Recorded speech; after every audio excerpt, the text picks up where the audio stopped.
this is, every year, this is like one of my, I just look forward to this moment right here because of the incredible wisdom that this gentleman bestows upon all of us, and how he challenges us to think, how he helps us view things different.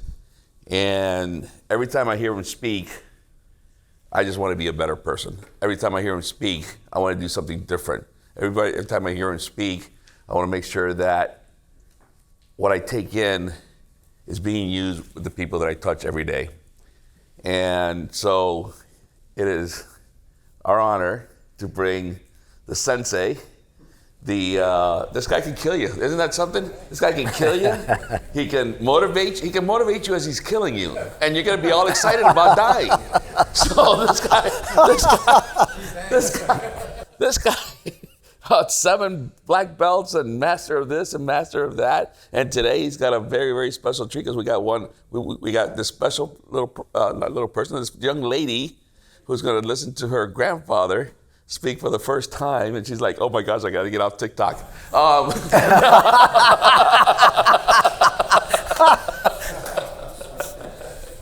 is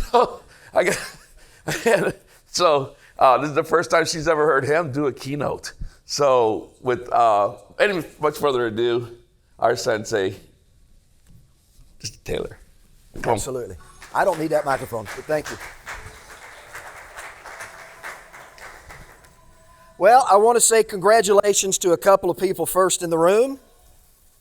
Mr. Ben? No, let's see. Steve, who was number 3? When you're having your morning coffee, I want you to think of me and the opportunity to go from 3 to 2 next year. Okay. All right? Mr. Ben? With the musings of the master, now you got an opportunity to challenge that guy for the number 1 spot. I appreciate it. All right? So let's make it happen. All right? Now, the pressure is on you, and in honor of this being an Olympic year, I wanted to make sure that you receive a gold medal. As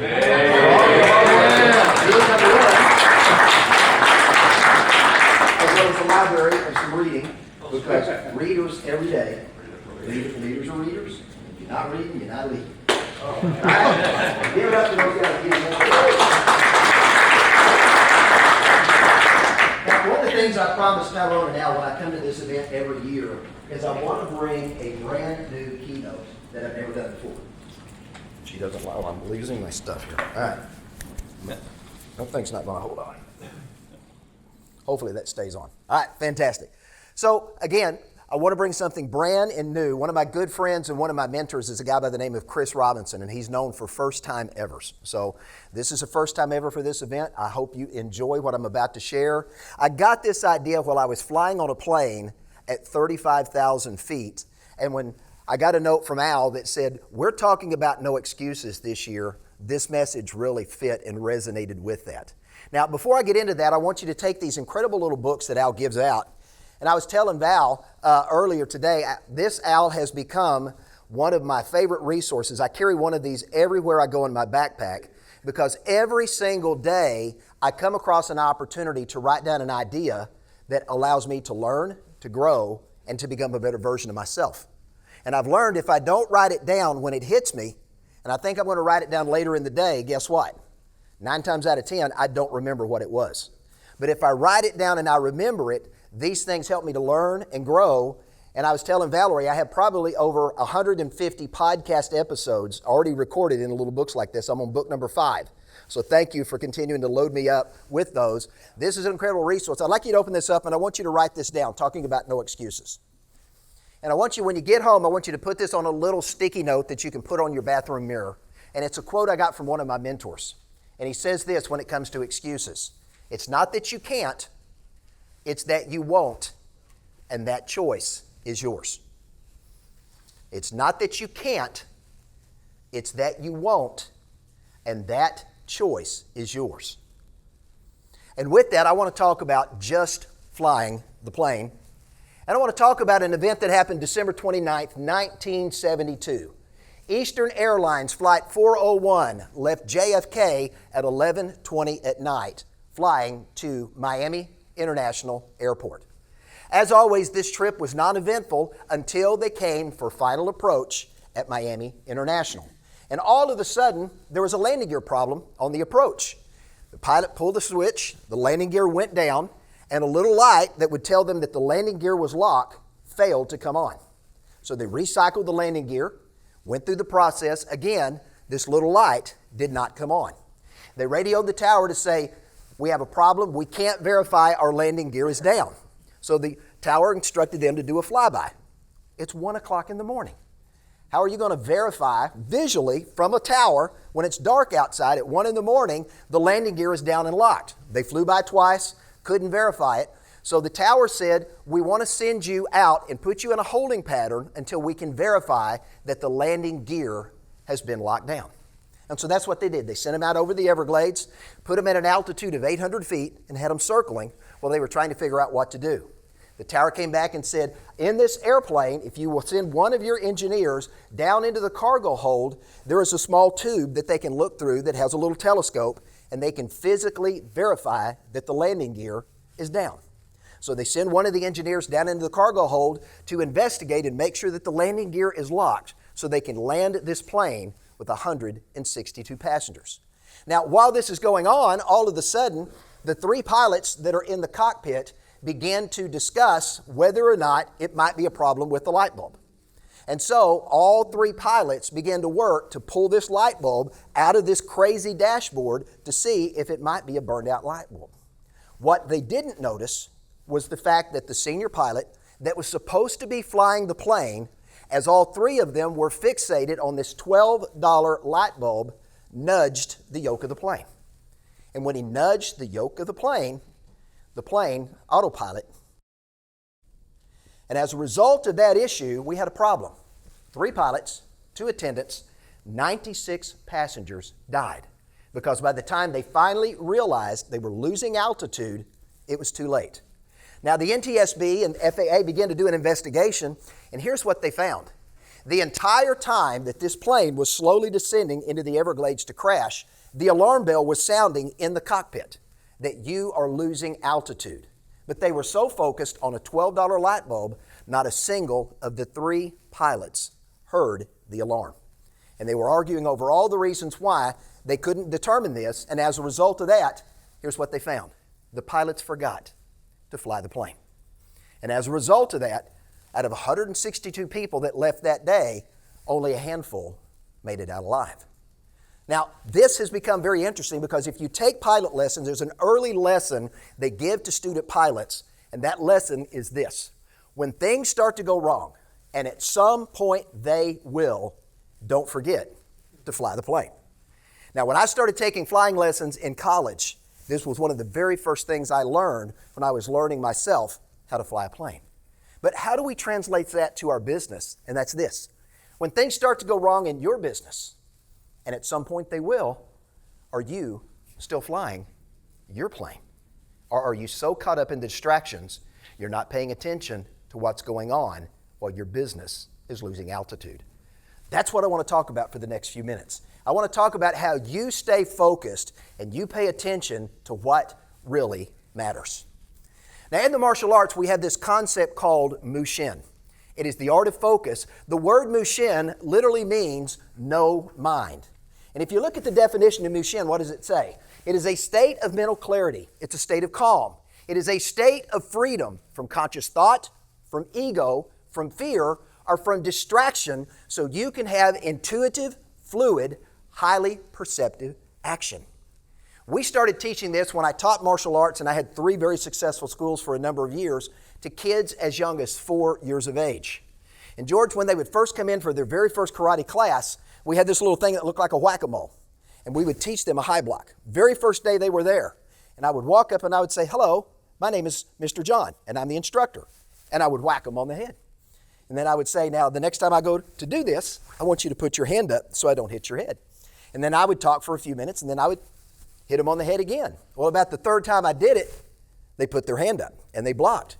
And after about a month in class, the minute I picked up that whack-a-mole, kids' hands were already up because they knew what was coming. They didn't have to think, they knew. That's the concept, that we get to the point that muscle memory in terms of what we do becomes so strong, we don't have to think, we just act. Now, there are 3 enemies to Mushin that we teach in martial arts you got to be aware of. The first is flinching, the second is freezing, and the third is chasing. Those things can distract us and can take us away from what is important. These same things can happen in your business. When some little thing happens and we pay attention to the little distraction, sometimes as a result of that, we respond to something at a greater level than we should. Sometimes we overthink things way too much when maybe it's something we should just delegate or forget because it doesn't really matter. And other times we get busy chasing the distraction because the distraction has taken on a life of itself. And as a result of that, we often end up sinking our business. Now, in martial arts, these things that we just talked about can get you tapped out or they can get you knocked out. And Ty, I've been on the receiving end of a few of those over the years where you wake up and you wonder what happened. Ty and I both have a good friend named Rodrigo in Tunis. He's a 5-time BJJ world champion. And every time I'm going to Denver and he knows I'm coming, he'll call and he'll say, Mr. Terry, can you come see me? I'll say, why should I come see you, Rodrigo? He says, I will put you to sleep and then I will buy you a steak dinner. And it never fails. I show up, he puts me to sleep, and he buys me a steak dinner, and it's a lot of fun. But in business, if you don't pay attention to these distractions we talked about, what has taken you years to build in your business can all of a sudden silence your business and cause it to lose relevance and ultimately cause you to close your doors. So what does flying the plane look like? And that's what I want to spend a few minutes talking about today. There are 5 primary instruments you've got to know about when you're flying your plane, and these apply to your business. Number 1 is your altimeter. What is your altimeter? It is your relationship with your clients. And if your relationship with your clients is good, you're flying level. If your relationship with your clients is increasing, you're gaining altitude and getting even higher so that you can fly at a higher level. But if you are losing the relationship with your clients and you are losing their trust, you're losing altitude in your business, and you may not even be aware, just like the pilots in Flight 401, that that's even happening. The second instrument in your business you got to pay attention to is your compass. That's the compliance rules that you got to follow. That's that crazy guy that says, no, you can't do that because it's against the rules. Those things are important because those keep you in business and they keep the regulators from coming in and cutting off your business just because you did something you shouldn't have done and you violated the insurance or the investment rules that govern our industry. The third is your fuel gauge. That's your revenue and that's your profitability. Don't get the two confused. Just because you've got money coming in the door doesn't mean you're making money if you're spending more than it takes to get that revenue in, right, Al? If you're overspending way too much, as Aaron was talking about today, some of these folks spending these outrageous sums for appointments, they may be spending more than they're actually making from the sales that they're making, and they're going backwards in their business because they're not paying attention to that. Number 4 is your engine. That's your team. Making sure that you've got a solid team, that you're all on the same page, doing the same thing the same way, working together so that you've got an opportunity as a unit to be able to drive that business forward. I mean, I was thinking about the plane I flew in here on, well, not this trip, but the last trip I was here. I came in on a 737. And as I was thinking about this presentation, I thought, it'd be kind of fun if I got on and one of the engines was facing this way and the other was turned around the other way. I'd be doing this all the way. That'd make for a fun trip. But would it get me here efficiently? Probably not. The last one we need to think about is our GPS. That is your value proposition, and that's how you do your marketing. That's where these amazing guys in the back come in that can keep you on course so that you're doing what needs to be done to continue to grow your business. But my question is this. Looking at those 5 that we just looked at right there, when was the last time you took a solid, candid look at these things in your business to make sure that you are not losing altitude? Is there a $12 light bulb that's hanging around in your business? I think there might be. And let me share with you what some of those $12 light bulbs in your business might look like. The first is compliance obsession. You get fixated on working on this PowerPoint presentation, and you work on it for days and weeks and months, and all of a sudden, Steve, you're so busy working on it, you forget you got 15 unreturned client calls. And the next thing you know, your clients are walking out the door and you're wondering, well, what happened? Because you got obsessed. The light bulb in this instance is what? It's a creative checkbox. I've got to check this box to make sure I got this done when it wasn't necessarily mission critical to taking care of the most important thing in my business, and that's the customers that I serve every single day. So what was the altitude loss? I'm not even aware that I'm losing a relationship because I'm fixated on a silly PowerPoint that at the end of the day doesn't matter as much as the relationship I need with my clients. And the alarm you may not be listening to are the fact that those assets are going out the door, and the next thing you know, your AUM is going backwards rather than up. Now, the $12 light bulb for you might be a technology trap. And I was just recently visiting with a friend of mine in Florida that's dealing with this right now. He runs a media company, and he got this brilliant idea that we're going to implement a CRM because our sales are down. And if I put this CRM in my business, that's going to solve all my problems. He took all of his salespeople off the street selling, advertising for their magazines to spend 8 hours a day inputting data into a CRM. Go figure. And as a result of that, sales went in the toilet. What do you think's going to happen when you take your salespeople off the road and they can't go sell? So the light bulb for him was what? He was fixated on the latest piece of software or the latest application or the newest AI tool that's out there. Aaron and I are talking about some of these crazy things we're seeing thrown out in the market today, and it's insane. This can be a trap, a $12 light bulb that can sink your business if you get so fixated on the next shiny object that's coming, you don't realize that your best people are getting burned out. They're not out doing what they need to do to support you and your clients, and as a result of that, you end up with turnover. You end up with a loss of talent. You end up with bad morale in the business, and all of a sudden, you find your business is losing altitude. Now, maybe for you, it's fixation over a metric. Maybe you're so focused on growing your AUM, you forget it's not about the money. It's about what the money can do for the people. And when you get so hung up on growing a number, you forget about the client relationship and building the value of that relationship and understanding if it wasn't for the relationship you have with your client, you wouldn't have the money to begin with. Now you can deal with this issue in a different way. The light bulb becomes this: oh my goodness, my AUM's up. I grew by 20% this year, but at the same time, you're not paying attention to the fact that you're losing clients. For every 2 you bring in, you're losing 1. You're getting 3 referrals last year, now you're getting 0. You don't realize you're going backwards in your business. The alarm you're not paying into is the fact that you're losing trust and you're losing the loyalty of your clients. That could be your $12 light bulb that's slowly sinking your business. What else could it be? It could also be chasing the best new shiny object that's out there. You know, I was listening to the gentleman before us talking about tax clarity and the fact that that's what brought him to the table. Now, what if the next time he walked in here, he had another story, and the next time he walked in, he had another story? Why? Because he's always trying to do something new to continue to reinvent himself rather than doing what brought him to the table. Be good at what you're known for. You know, there's an old saying, the riches are in the niches. And when you find your niche and you lean into that niche, stay in that niche because that's why your clients came to you in the first place. If they came to you because you're an expert in taxes, remain an expert in taxes. If they came to you because you're really good at something else that you do, stay there. But when you decide you want to chase every other thing that's out there in the marketplace, lo and behold, you got a problem. If you're chasing the next shiny object, you may not realize that the people that came to you looking to you for tax clarity, and then every time you call them, you're calling with some new cockamamie idea that you just come up with because you read it online or you saw it in a magazine. You thought, wow, this would be a cool addition to your marketplace. Did you even stop to ask the question, is this why my clients came to me in the first place? And does this really matter? And the alarm you may not be hearing is the fact that all of a sudden, Steve, your prospects get confused. Well, that's not why I came to Steve. And now Steve's bringing me all these other crazy ideas rather than focusing on guaranteed income or focusing on safe money solutions or whatever it may be. They may begin to question the stuff you did for them before.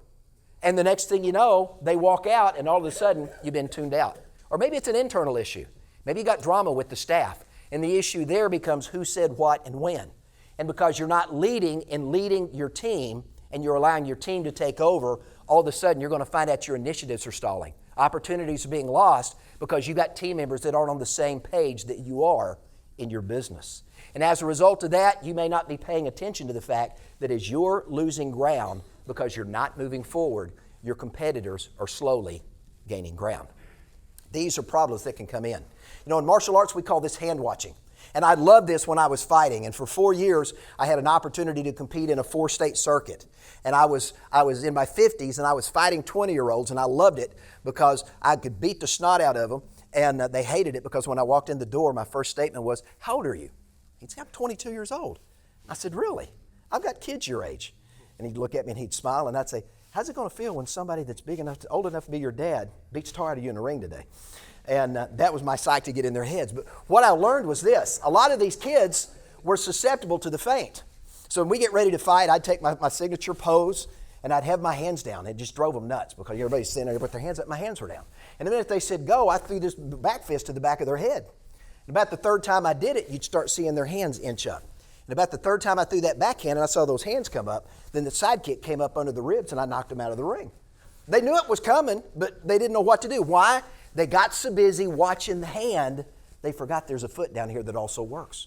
We do this same thing in our business when we're watching the distraction and we're paying attention to the distraction and not really paying attention to what's either driving our business forward or holding us from the opportunity to move forward. And we've got to pay attention to those things because it's important, because there's a paradox to success. Now, when we think about success, and I talked about this the last time I was here, that successful people do daily what unsuccessful people do sometimes or not at all.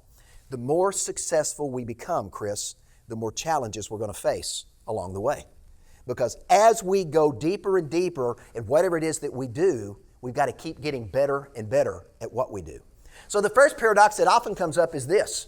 The bigger we get in our business, the harder it is to keep our business going. Why? Because we've got a lot of other people that we've got involved in our business. It's no longer just a one-man shop. It's a group, it's a team, it's a number of people that are working with us, and they've all got to be working together.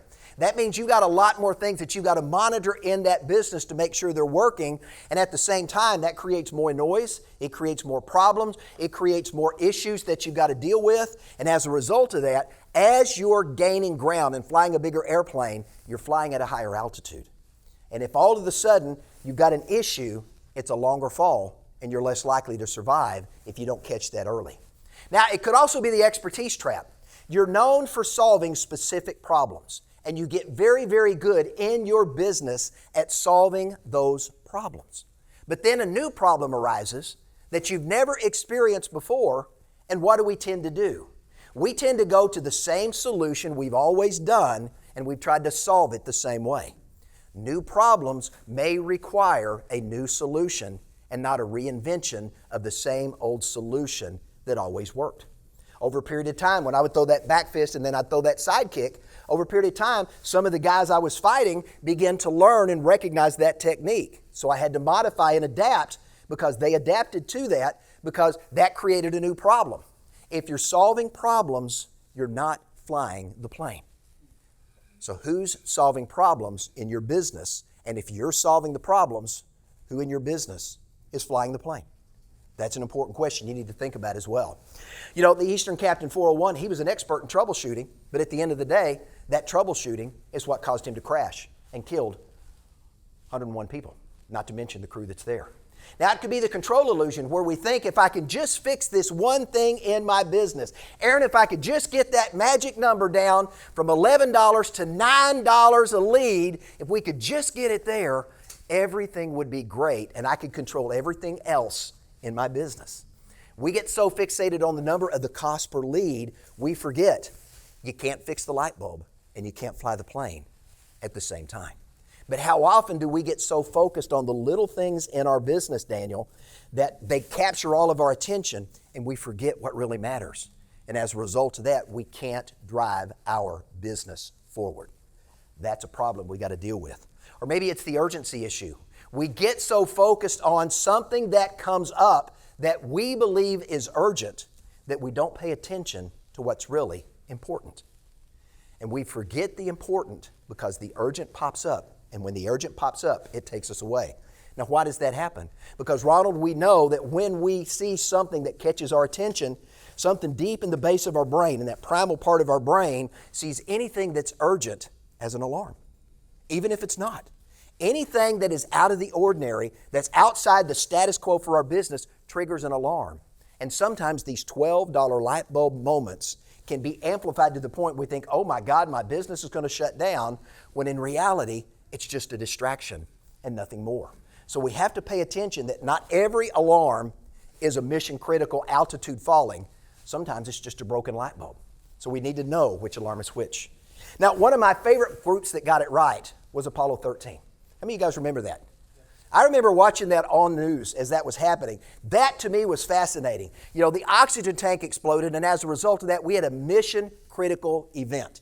These guys, thousands of miles from Earth, are going to die if we can't do something. And as a result of this, there were multiple situations going on in that craft between the Earth and the Moon. How do we get them back? Well, what I love what happened is the way Mission Control stepped in and took over. They understood their mission was one thing, and that was to get the crew home and to get them home safely.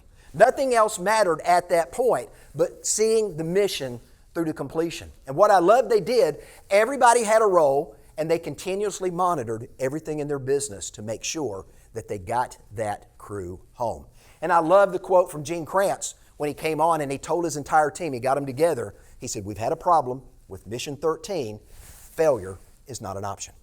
And because they stayed focused on what really mattered, they got that crew safely home. Now, I want you to think about this. There are going to be times in your business you're going to experience an issue. When I was fighting in the ring, there were times I got hit. I remember one event in particular. It was at the Kansas Open, and it was my third year of fighting. I had held the title for 2 years in a row, and I was going for the third year of holding this title. And we were fighting in two divisions, and the guy that I had to face at the end of the day was this guy they kept calling Big Bird. And I'm like, who's Big Bird? I'd never heard of this guy before. So I'm fighting in one gym, he's fighting in another gym, and then at the end of the day, we come together to fight in the gym. I walk in to face Big Bird for the finals in this fight, and I'm looking at this guy that is 6'8". He wears a size 15 shoe, and he had on yellow fighting gear. That's why they called him Big Bird. And I'm looking at this guy. I'm not 6'8". I'm just barely a little over 5'8". And I'm thinking, dear God, what in the world am I going to do?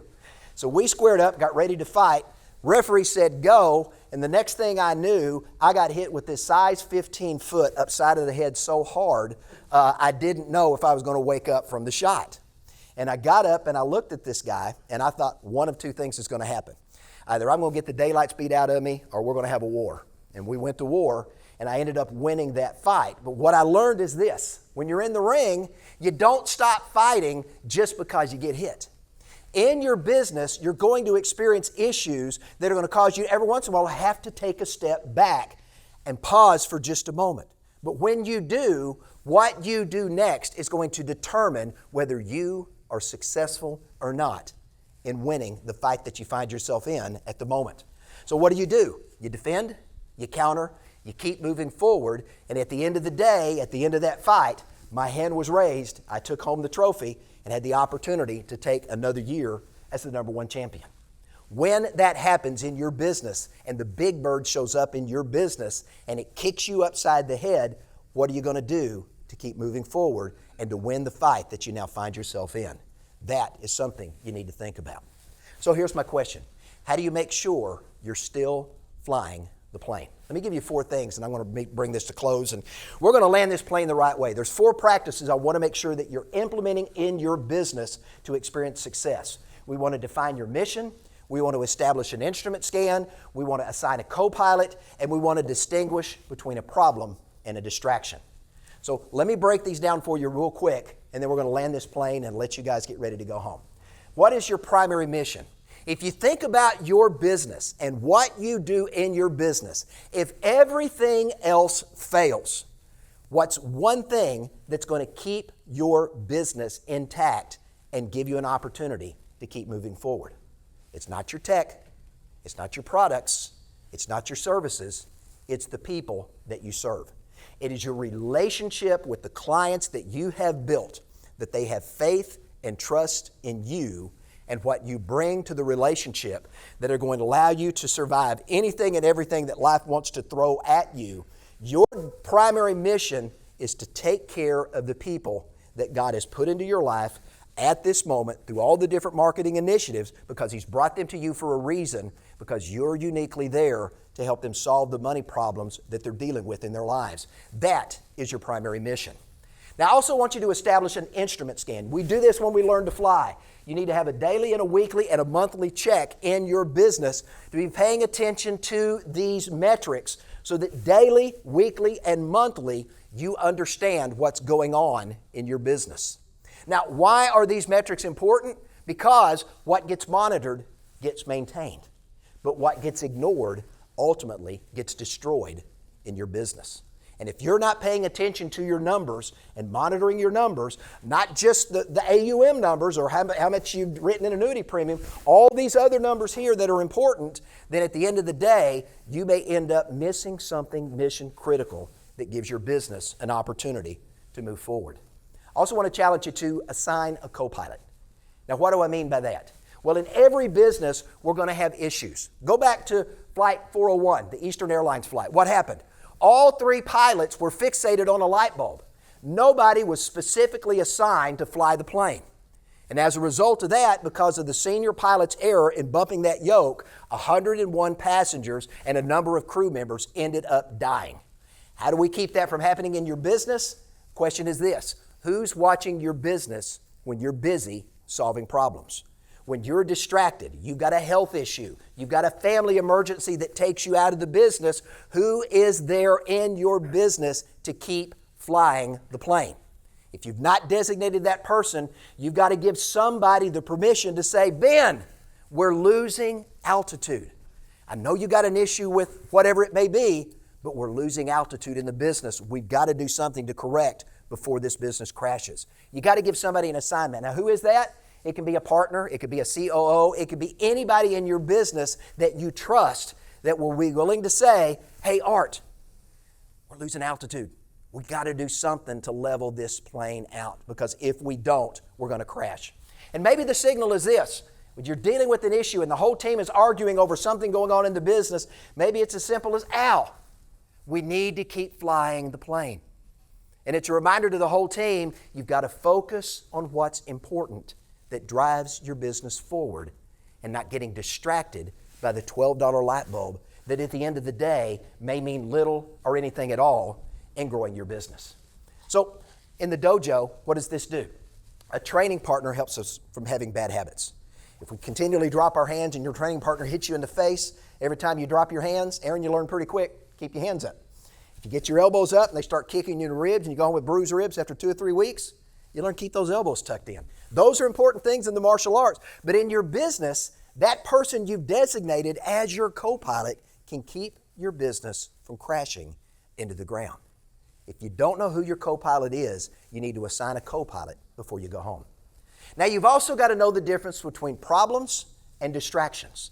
And I'm going to put up a little chart, and it's something you're welcome to take a picture of. I'm not going to spend the time to go through it today, but there are times you got to fly the plane. There's times you got to delegate and tell somebody else to fly the plane. There's times you've got to schedule deliberately, I've got to do these things to keep my business afloat and flying and maintaining altitude. And there's other things that we can ignore completely. So 2 questions anytime a problem arises in your business. First question is this: is it urgent? Is it not urgent? Second question, is it mission critical or is it non-mission critical? Those are important things you want to make sure you're asking of any problem that arises in your business. Now, let me give you a $12 light bulb test, because as you go through your business, and I know as a business owner, we run into issues all the time, Michael, that may come up and we got to deal with them.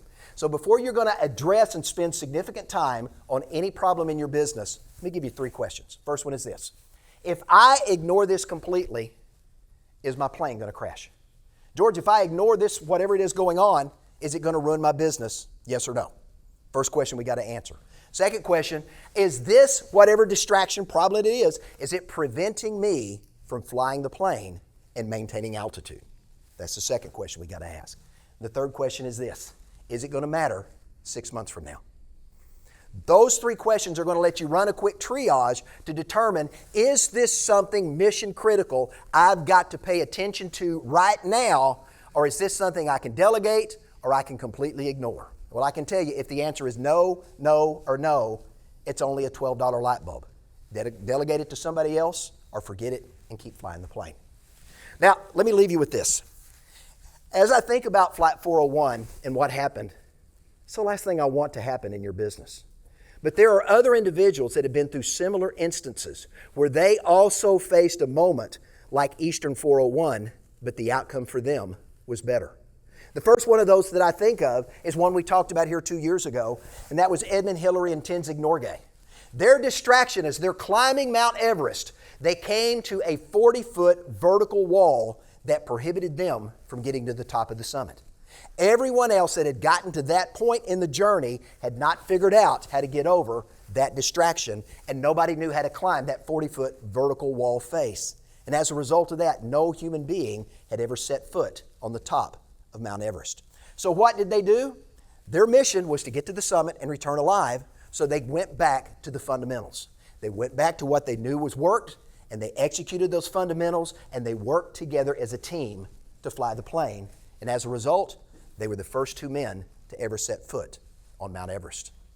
Now, one other one you may remember not too long ago is this guy by the name of Sully Sullenberger. You remember that story? Yep. Taken off, and they had both engines destroyed by a bird strike. His immediate mission at that point was land the plane with minimal casualties. So what did he do? He executed flawlessly, and he made sure that everything that needed to be done to save those pilots, to save the crew, and to save the passengers was put into place. And as a result of that, we had what we call the miracle on the Hudson. His takeaway, my takeaway to you, never stop flying the plane. So if we compare this to what we saw at the beginning of our story, what do we see? Eastern Airlines Flight 401, a burned out light bulb was the issue. We had a crew that became fixated on a $12 light bulb rather than flying the plane, and 101 people lost their lives. Or we have Sully Sullenberger, U.S. Flight 1549. We had total engine failure. But in that situation, everybody on the team knew their role, they knew their responsibility, and they executed it flawlessly. And as a result of that, 155 people were saved. Now I want you to think about that. It wasn't the severity of the problem, it was the clarity of the focus that they had in the moment. And it's very easy in the midst of a distraction to lose focus. So I want to leave you with this. Right now at this very moment, you're flying a plane. It's the business that you're running right now. Your business, your clients, your team, they're all on board your plane. The question is not whether you're going to face a burned out light bulb. At some point in your business, you're going to face a light bulb, probably multiple light bulbs. My question to you is this. When that light bulb captures your attention, what are you going to do? Are you going to pay attention to the light bulb, or are you going to remember to fly the plane? So I want to give you a black belt leadership challenge. Every day when we walk into a martial arts studio, before we step on the mat, we come to attention and we bow. We do that for a reason, because we want to center our thoughts and we want to center our attention on what is most important at that time, and that's learning what we need to learn to become better at the martial arts. Now, every day when you get an opportunity to walk to your business, here's the challenge. When you go to your business, whether it's in your home or it's a physical location, I want you to begin to create your bow. Now, what do I mean by that? Before you walk into your office each day, I want you to pause. Take a breath. If you want to bow, that's fine. Get in martial arts habit. I love it. If not, nothing else. Al, take a deep breath. Today, I'm going to fly my plane. Doesn't matter what comes at my way. Doesn't matter how many light bulbs go off on the cockpit. I'm going to fly my plane, and I'm going to do what's necessary to take my plane from where it needs to go today to where it needs to be tonight at the end of the day. That, ladies and gentlemen, is your mission, should you choose to accept it. So remember, what's the early lesson to students? At some point, when you're flying a plane, things are going to go wrong. And when they do, the most important lesson of all is this. Don't forget to fly the plane. And in your business, at some point, you're going to experience the very same thing. My challenge to you is keep flying the plane. Are you in control, or is somebody else? At the end of the day, you've got a choice. You are the captain. You are the pilot. At the end of the day, you are responsible for whether that plane and the people on board get to the destination successfully or they don't.